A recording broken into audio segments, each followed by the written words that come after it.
Business. My name's Adem and I run a garage called Fast MOT in Hackney. I took over this garage from my dad, who started the business back in the early 90s. He'd always kind of been in the trade as a garage worker and had other garages in the past, but started this garage back in the early 90s as an MOT garage to kind of service the local area. I took over officially in 2010. And kind of brought it forward into like the 21st century. So I took it away from being the garage where the local kind of mechanic who was always greasy and dirty and kind of didn't mind getting his hands stuck into, like being more technologically up to date and things like having a website and card facilities and stuff, you know, just bringing it up to date with what you find in most businesses if you go into them.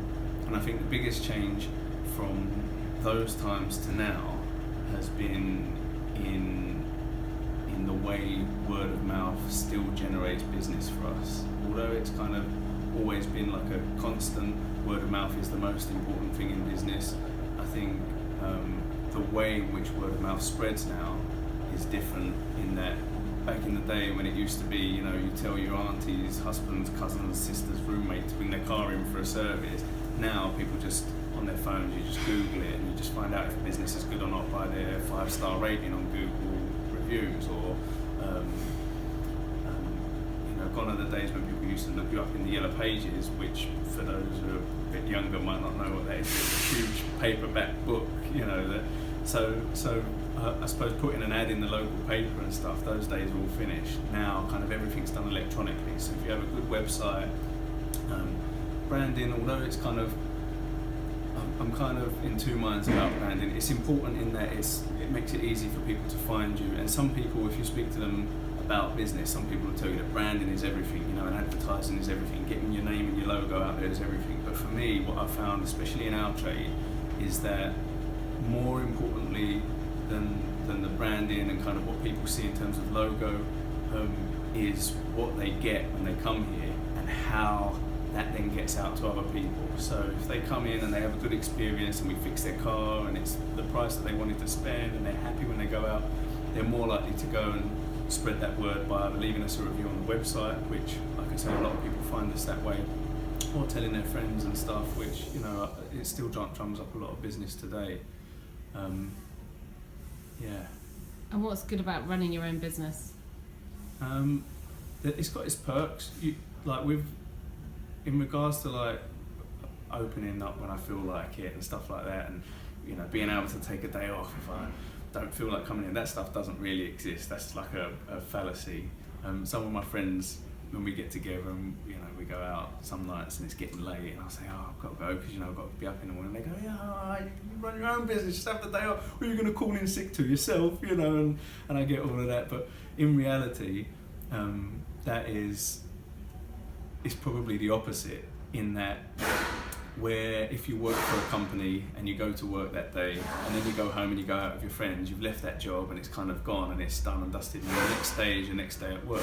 When you're running your own business, it's with you all the time. You take it home with you because it's with you all the time. So if we've got a job that's perhaps, I don't know, particularly difficult, or something that's, you know, bugging me about work that particular day, you know, I'll go home and I'm already thinking about, you know, well, tomorrow when I open up, that's going to be the first thing that I have to tackle, because obviously, going back to all the positive review stuff that I was saying, customer satisfaction is everything in a business like ours specifically.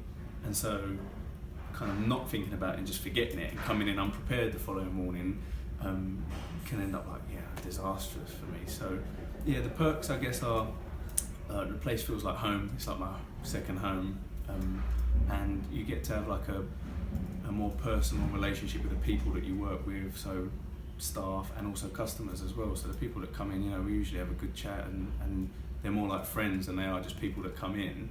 But in terms of kind of the downside, it's definitely that it weighs a lot heavier than I think if you perhaps you're just employed by somebody. Mm-hmm. And you were saying about what you think about the future of garages. Are you positive, negative about fairly negative. Future? Fairly negative about the garage trade in general.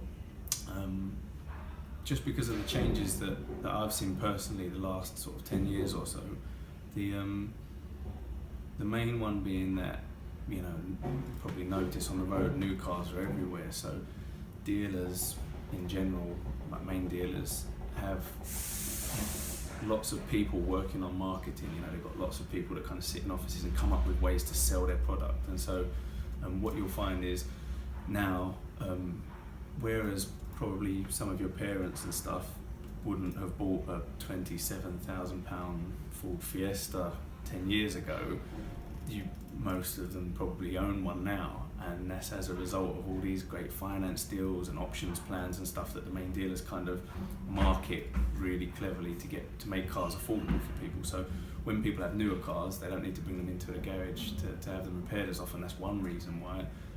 The other thing would be that a lot of the times they want those cars, the main dealers want the cars to come back to them to be repaired, and so they'll include things like a service plan or a schedule that you're kind of tied into whether you realise it or not. And so when the time does come to have a new car repaired, bringing it to my garage is like the last thing on people's minds. It's got to go back to the main dealer. And I just think, in general, sort of tradesmen, your local butcher and electrician and plumber and garage worker and stuff, they're not utilised the way that they were perhaps back in the older days when you know, you wanted meat, you went to your local butcher and, you know, you'd go in and you say, all right, Larry, I want a side leg of lamb, and they go, oh, I've just got this beauty, or that doesn't happen anymore. Now you run down to Tesco Express, which is like, you know, 2 minutes up the road, you pay a fraction of the cost because everything's bought in wholesale and they can afford to buy a lot more. And so the local butchers then go out of business. It's the same thing in the garage trade. The kind of monopoly on big business is overwhelming for a garage of our size, even if that garage is doing everything right, which I feel like in our situation we do. I mean, business is, touch wood, fairly good at the moment, but I just can't see it maintaining itself the way things are moving. Okay, thank you. You're welcome.